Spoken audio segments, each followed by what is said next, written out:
I'm going down to Greyhound Station, gonna get a ticket to ride.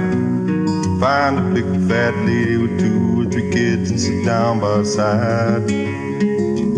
Ride till the sun comes up and down around me about 2 or 3 times.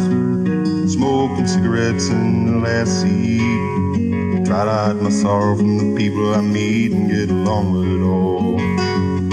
Go down where people say y'all, sing a song with a friend, change the shape of a man, and get back in the game and start playing again. I'd like to stay, but I might have to go to start over again. Might go back down to Texas, I might go to somewhere I've never been. Get up in the morning, go out at night, and I won't have to go home. Get used to being alone, and change the words of the song, and start singing again.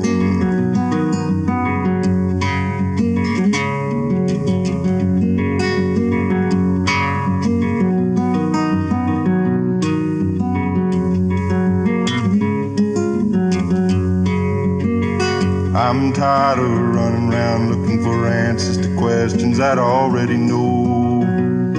I could build me a castle of memories just to have somewhere to go. Count the days and the nights that it takes to get back in the saddle again.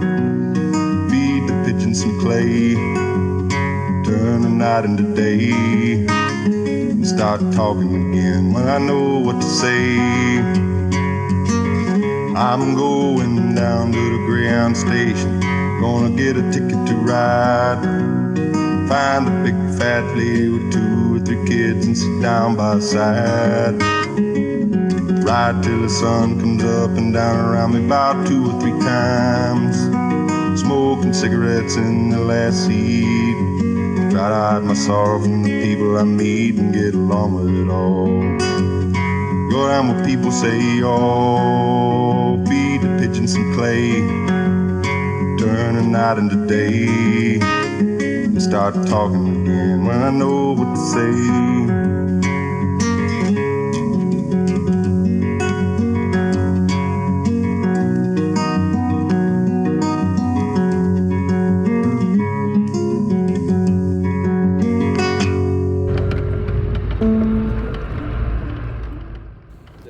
My brother and my sister, myself, and there's a few others, but mainly it's myself and my brother that are out there looking for waves. It's not an easy place to explore. Anybody that's been down here and have tried would have found that access to places on a map is just super difficult to get to. You need off-road vehicles and 4x4s, and you look on a map and think, oh yeah, that could be a spot, that could be a wave, so you could travel 4 hours to get there and it could be absolutely flat, and that's if you can get to it. It's quite deceiving. You look on a map and you think, oh yeah, that's not far away. You kind of like try to do some calculations, but by the time you get there and you've been up a valley to cross a ditch and then you've come down another valley to get across a beach, it's never a straight line, so it's super challenging, no doubt. But that's all part of exploring unsurfed and uncharted waves. We've been fortunate to explore with some friends that have visited, like you guys, and back in sort of 2008 we were exploring a little bit more, and we had a really close friend, South African, who was an amazing surfer and really influenced myself and my brother. He was taking on waves that we didn't think were particularly surfable, and he was making it look easy. So it made us realise that yeah, these are surfable waves, they are makeable, and no doubt, like we're not good surfers, but I always say that the best surfer is the one that's having the most fun, and we have a lot of fun, and it's always amazing to share these waves with either my brother or people that come down and respect the Falklands, and they respect the wildlife, and they respect the way of life, and they understand that every bit of land that you're going to go on is owned by someone, and it's a huge privilege to be granted permission to cross their land. And you'll go places where there's absolutely no tracks. There's places, mile after mile of the coast that's never been surfed, never been looked at by a surfer's eye. And I'm sure on the right swell, the right conditions, the right wind, the right tide, there's so many places that can light up. But like I said, to try one place which is offshore and then it goes onshore, you're talking about a day to get to the other side of the Falklands where there might be a wave.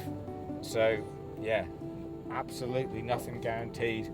One of the hardest places to get to in terms of flights. Even harder to access waves because nobody will hire vehicles that you can take off-road, and you need that local knowledge to be able to read the ground. You need the equipment, boggin planks, bumper jacks, and you need to know where to go, and weather can change within hours, and it can go from a lovely day to,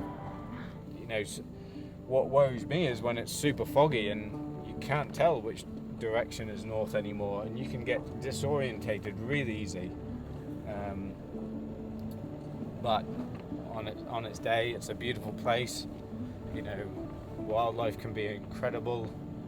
They say it's the Falklands where nature's still in charge, and it really is like that.